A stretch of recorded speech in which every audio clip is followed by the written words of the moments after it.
Cup of Joe with Grampa Dez. Hey, Dazza, how you doing, buddy? I'm doing fine. How are you?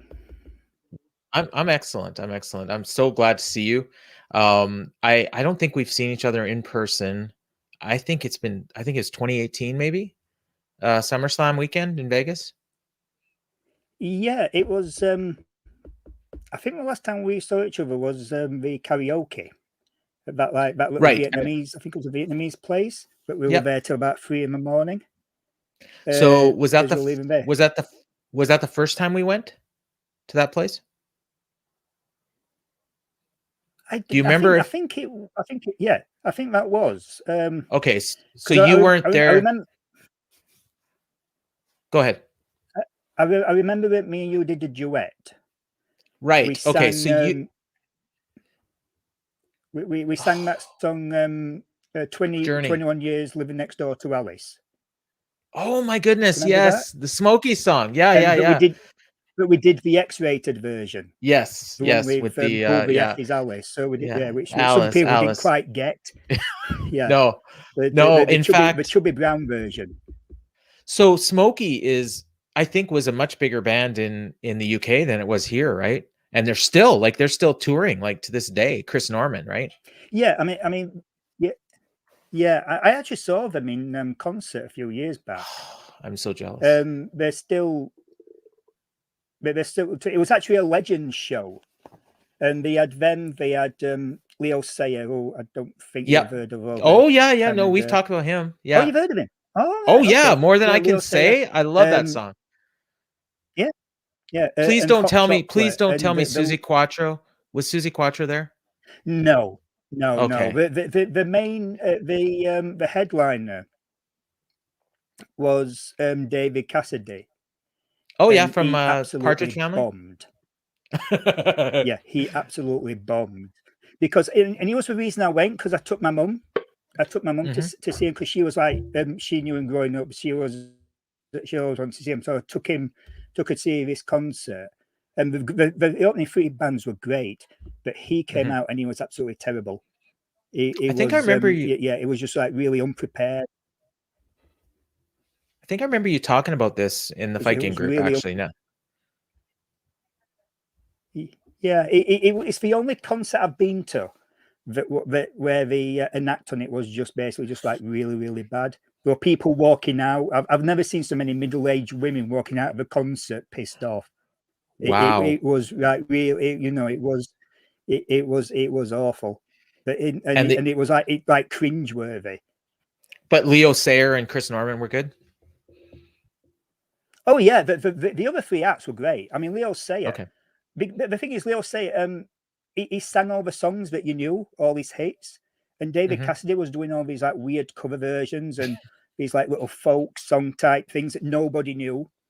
And but yeah, it was absolutely awful. And he started basically trying to talk to his sound guy while he was doing the in between songs, and the lighting crew and the rest of the band just looked really embarrassed. But yeah, it was. And I remember saying to my mum, "I'm really sorry. If you were disappointed." She said, "No, I want." She said, and my mum goes, "No, I thought it was hilarious. I want to miss this for the world." Oh, that's awesome.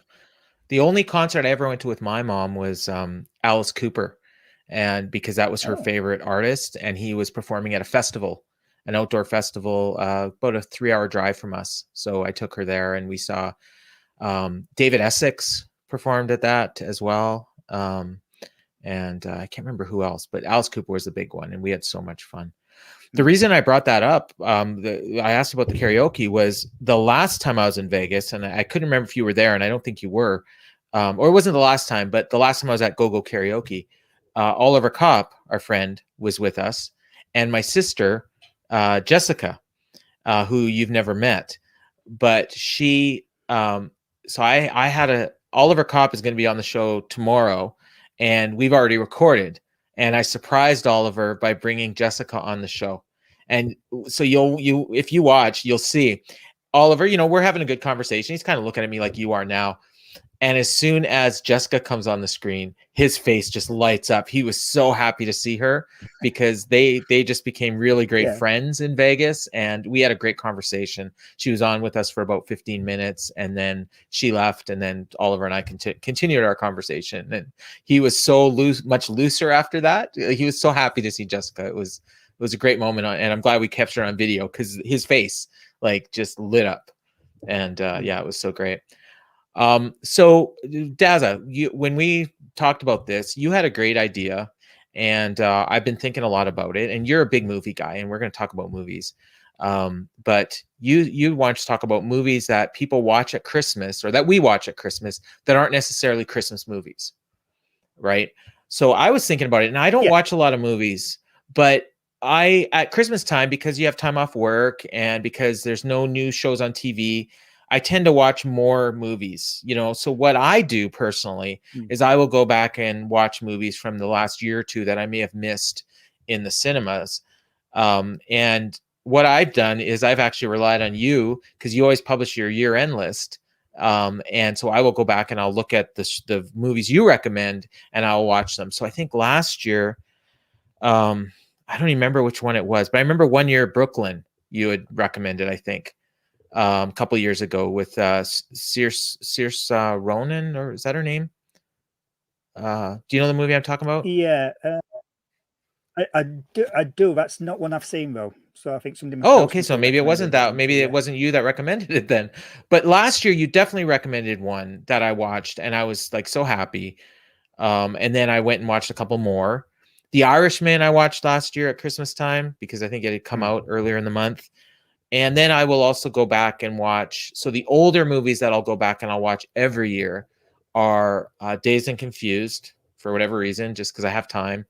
Godfather and Godfather 2 and Rocky 4, which is kind of a Christmas movie. Okay. Even though it's not really a Christmas movie, but it takes place in the holidays, when they have the big fight at the end of the movie. Wait, set on the fight's on Christmas Day. Oh, right. Okay. There you go. So it's that's the big thing, that the fight takes place on the 25th. So yeah. For some reason, I thought it was New Year's Day. Christmas, but yeah. And I mean, and you see, like it's winter and stuff. Day. Yeah, I think you're probably right. I'm so bad with details, and I've watched that movie 100 times, but it's like probably might be low. I just love that movie so much. I haven't seen the remake yet. I heard it's not very good. So I don't know if you've seen it. I have. It was in the cinema only for one day, and I missed, and I couldn't get to see it. But I've heard it's interesting because they've not just like added a bunch of scenes; they've taken a lot out at the same time, because they've took all the stuff, like for example with Paulie's robot girlfriend, they've taken out, and they've so it sounds interesting. And I think there's a lot more sort of like foreboding about the fight and stuff. There's a lot more sort of like conflict with Rocky, with Apollo, and with Adrian. So it sounds like it's worth seeing. Yeah, they'll have to. I get the impression that it's not as 80s. What somebody said to me, it's not like as 80s as much. We took it, it's a little bit more of a serious movie, but it's probably interesting. I think it's on streaming now, so.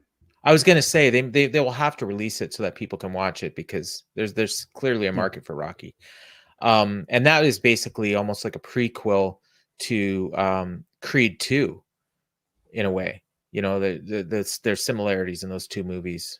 I thought like they kind of follow back to each other, so because it's Drago's son. So what movies do you watch at Christmas time? I mean, I think yeah. Well, the big one for me, which is going to sound quite a strange one, it's quite a British phenomenon, is The Great Escape. Oh wow! I don't know if you know that one with Stephen. Yeah, I've heard of it. Yeah, I'm grabbing a pen and I'm writing these down. The Great. It's kind of. It's basically. It's based loosely on a true story about an escape from a prisoner of war camp during the Second World War. And it's got it's from a time when we used to have big casts in big movies. So you've got Steve McQueen, You got James Garner, you got Charles Bronson, Richard Attenborough. I think James Colburn's in it. And basically, it's a long film. But the reason why it's a Christmas movie is it became a weird tradition in the UK to watch it, because and I don't know about Canada, but in the UK at Christmas time, they always show like a big variety of movies. So they would show like sort of like old new stuff like premieres. They would show you like some like really old classics, and for Ben Hur, for example, is a sort of film like the big epic movies would show. And Great Escape was something that they just would, they would show quite a lot at Christmas, I think by accident, and it became something that the comedians and comedy shows would actually comment on. The fact that the Great Escape, when we talk about Christmas, we'd always talk about the Great Escape. And I think the BBC then realised, oh, we're onto something here. So they basically started deliberately showing it around like Christmas Day or Boxing Day or Christmas Eve, and show the Great Escape. And then it became like this big sort of weird tradition. And then for a couple of years they didn't show it at Christmas, and there was like big letter writing campaigns asking, where's the Great Escape? We want to watch the Great Escape at Christmas. So nowadays, because of streaming, it's basically there's always something showing it. But it's a film that, as a little kid, when it got to like Christmas Day or Boxing Day, I'd look out for when the Great Escape was shown, because I'd want to watch the Great Escape. It was like the big tradition, even though it's nothing at all to do with Christmas.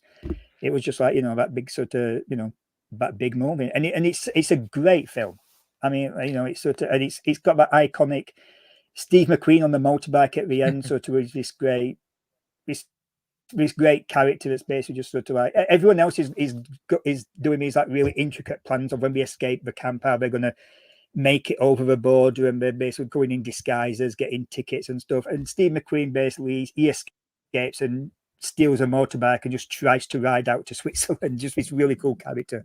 But yeah, it's a really good film. But like I said, I'll be watching. I've got Christmas Eve off because I work in retail. I only get like 2 days off at Christmas, but I'll be watching it Christmas Eve probably. So I've never seen that movie, and that'd be like early 60s, I would imagine, that it came out from the actors you described. Something like that. Yeah. Okay. It's in the 60s. Yeah. So I'd say the comparable to that we get here every year is the Ten Commandments, but it airs at Easter time. And so every Easter usually on the Saturday between Good Friday and Easter Sunday, they will air 10 Commandments, and they air the full version on ABC in the States. And then, we get it up here in Canada as well. And that's a tradition. So every year I watch 10 Commandments. I knew every line to that movie. Is that the Charlton Heston one? Yes. Yeah. Is that the Charlton Heston one? Yes. Yeah. So that would be similar. Yeah. And I've seen that. I like that. And that's got nothing to do with Easter, because Easter is it's a biblical holiday, but the Exodus didn't happen in any time around Easter at all. So, but it's just a tradition. So I guess in that sense, and in terms of like, there's probably there's a lot of Christmas movies that air every year at Christmas time, but I don't know of any just regular movies here that always air at Christmas. The other, in terms of like specials that I look forward to at Christmas time, we get it's the Kennedy Center Honors airs every year. I think it's either 1 or 2 days after Christmas, and that will have like actors, singers, dancers, like all kinds of different entertainers that get inducted. It's almost like a Hall of Fame for entertainment, and the president is usually there, and they get a ribbon. But the funny thing was, when Donald Trump was president, he never showed up at these things, but now that the actual president, he shows up, and well, I imagine he will this year because this is his first year. But Obama and Michelle Obama, they would go and they would be rocking out, like they're dancing, and like it was so much fun to see the president and his wife like having so much fun, like dancing. If like Bruce Springsteen got inducted, and they're singing along to all Bruce Springsteen songs and stuff like that. So it's really cool. They had Garth Brooks, I think, was inducted last year. And then they have entertainers that will induct them. So you had Kelly Clarkson singing a Garth Brooks song, for instance. And so it's really cool. I look forward to it every year at that time. So that's something I got to look forward to in the next couple of weeks. So In terms of general movies, you said you told me off air that you're going to be putting together your top 100 of the year. So what are No, top 11. top 11? Okay, I don't think you said what I do any is number. I choose my top 11 that I'll just write a little bit about, and then I'll have kind of like a wall of all the movie posters of all the other films that I've seen and enjoyed. So Okay, there'll probably be about 50 films I recommend, but there's like 11 that I say, just say a little thing about. So you know me a little bit. We've known each other for a long time. What is something that you think that I should see? And you've already told me that I never get the name of the title right. Is it Shai Ching or the one with the Asian superhero? Shang-Chi. Shang-Chi. Okay. So we haven't seen that Shang-Chi, yet, and we're basically waiting for New Year's Eve. We're gonna watch that one on New Year's Eve because it's available on streaming now. So we're gonna watch it. But what's something else? Because I need movies. I need at least 2 more movies to watch on New Year's Eve, and probably some stuff to watch on Boxing Day. So what can you give me? I think if you want something serious and quite in depth, I'll go with The Last Wish. Okay. Which is a really cool movie. It's got Matt Damon. It's got Ben Affleck in it. Sold. I wish I got the list. Yeah, I'm sold. Yeah.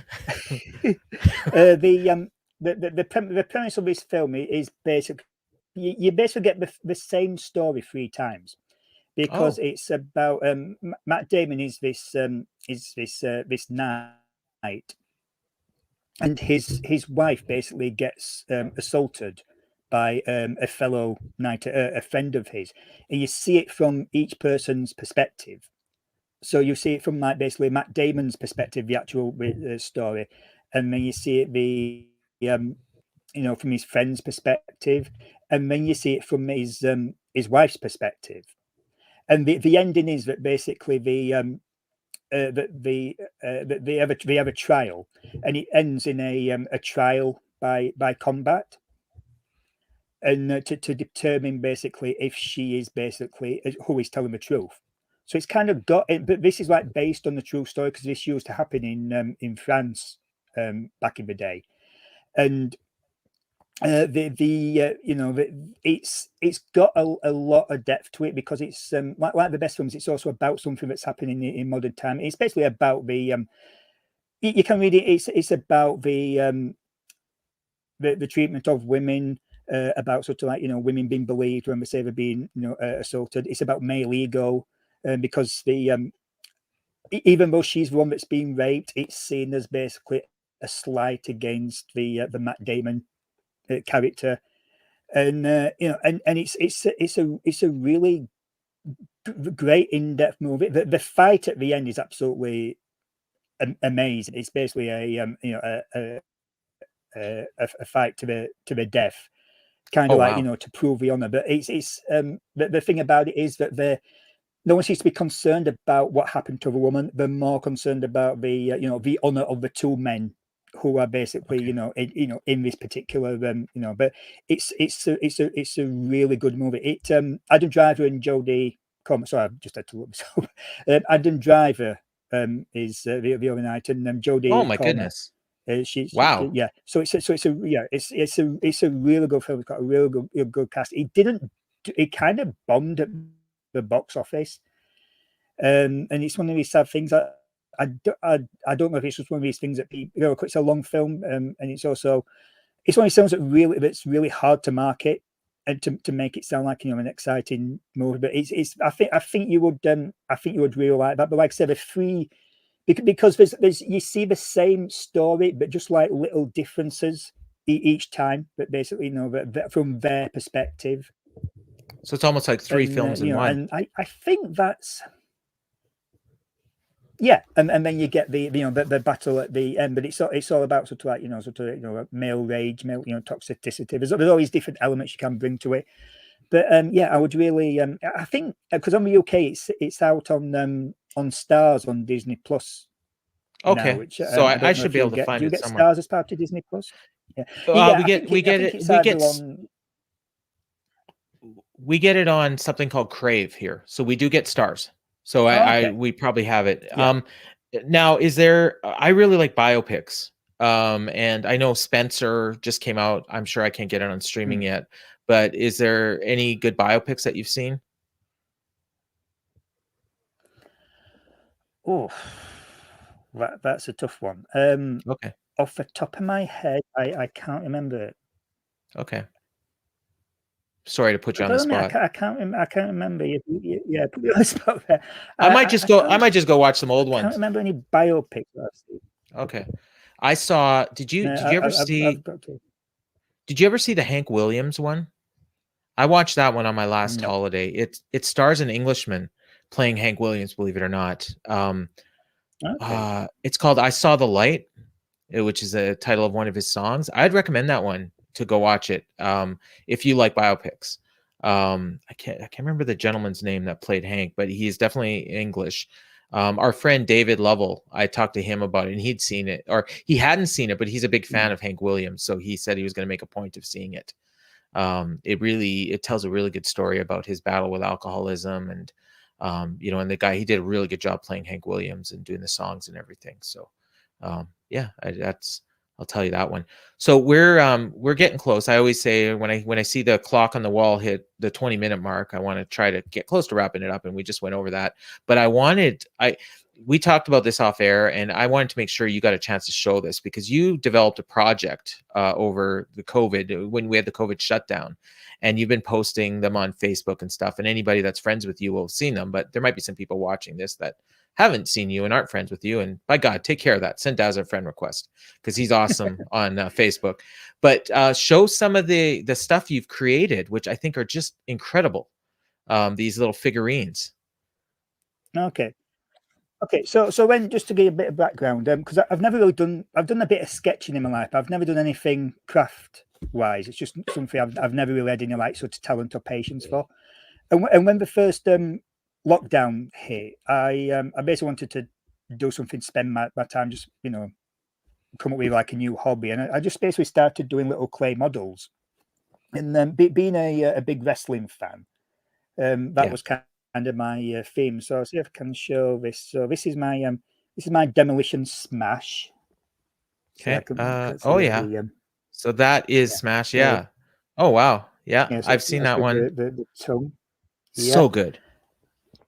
This is my rollerball. This, any British wrestling fans? This is my. Oh, I'm so glad you brought this one. I was going to ask you. So he's one of your favorites, right? Rollerball. He was one of the. So I'm not used to using a camera. He was one of the main reasons why I got to be a wrestling fan. Yeah. That's so that was one. So that was a real one. Exotic Adrian Street. Mm-hmm. I got a bit another English wrestler. I got a bit fancy. Yeah, no, it was a very flamboyant.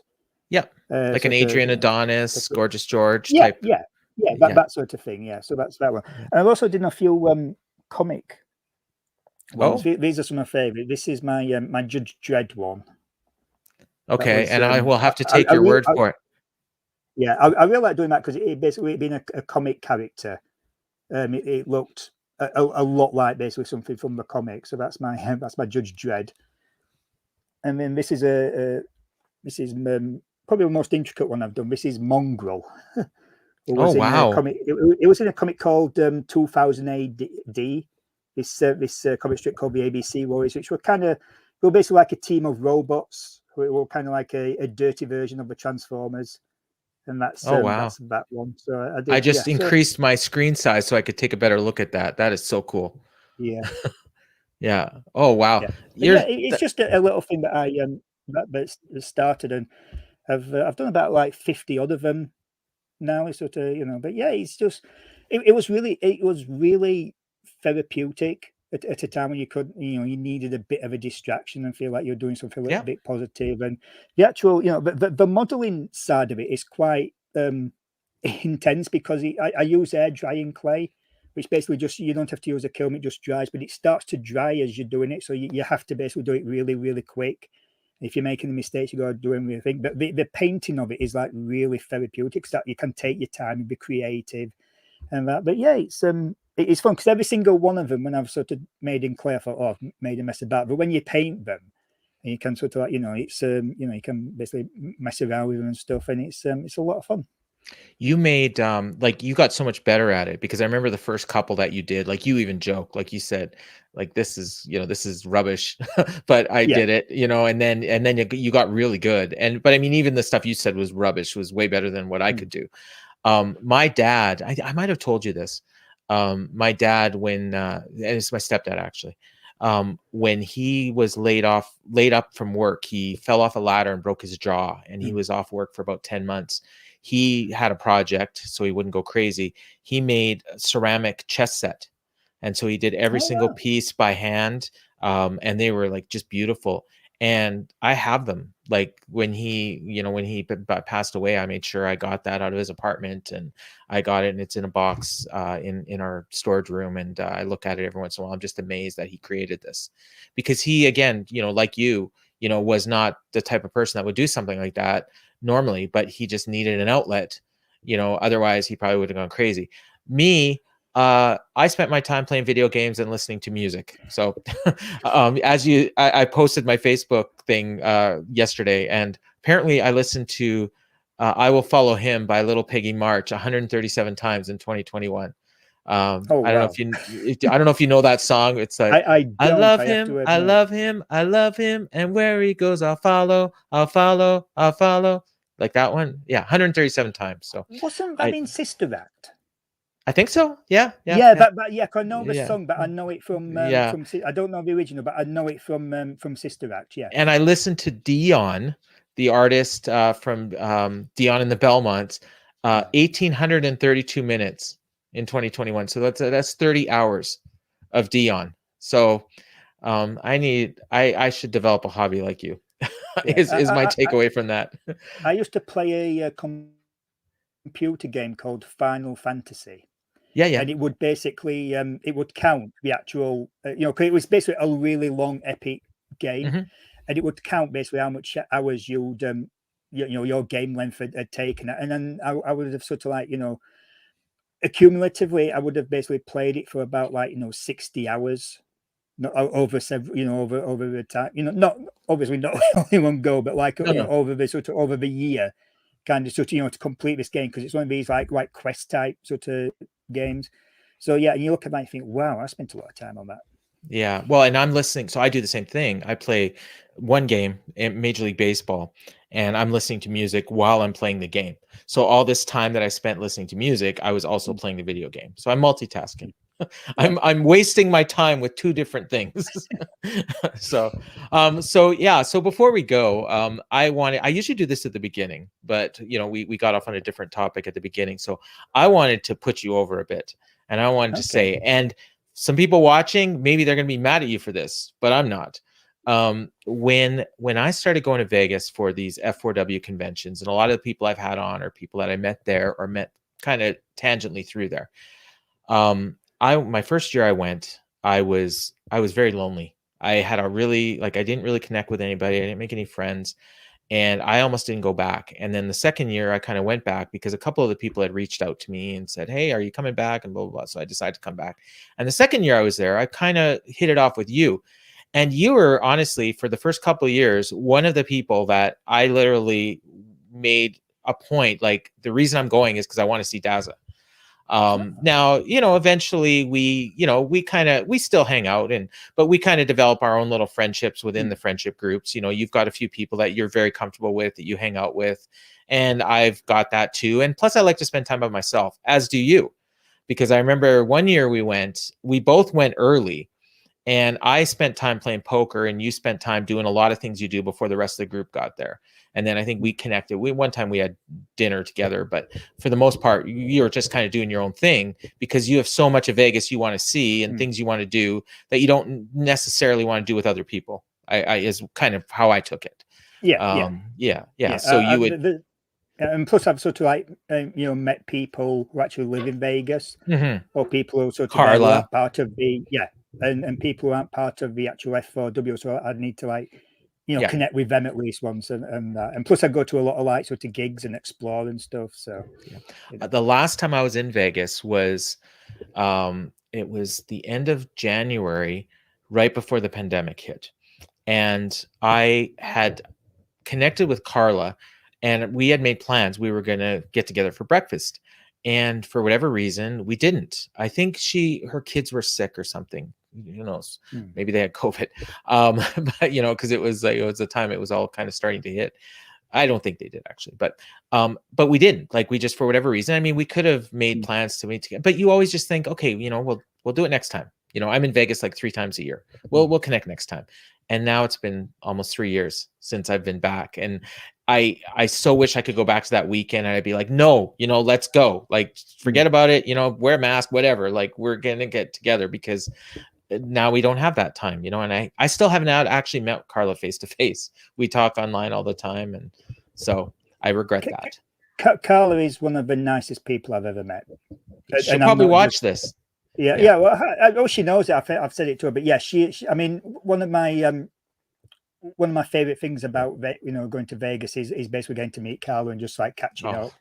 That's awesome. And but yeah, she is just she's a super nice person. So giving. She's great. Yeah, she's great. And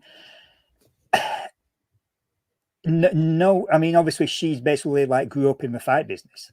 Yeah. So such an interesting life she's led. Yes. So but also, she, you would think that she'd have a big head because of that, and she don't. She's one of the most down to earth people that there is, and she's great. But like I say, she knows and Oliver Cook will say exactly the same thing.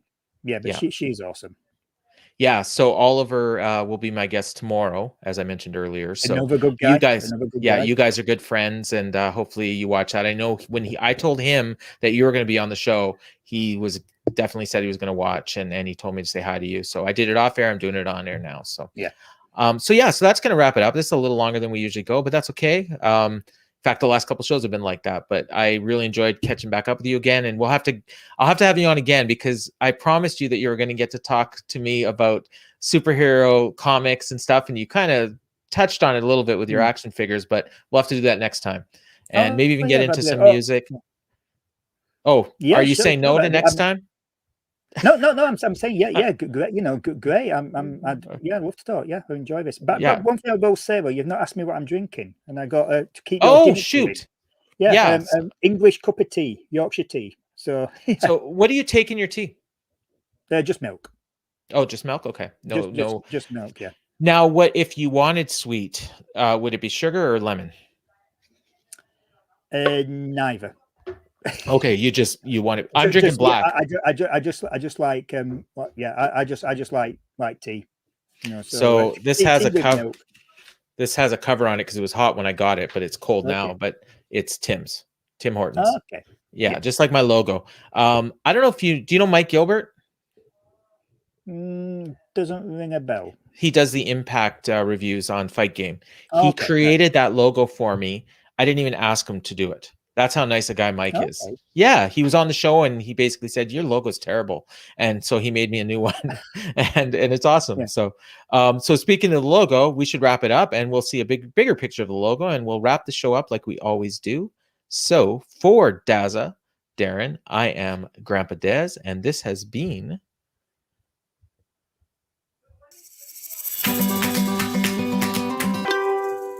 Cup of Joe with Grampa Dez.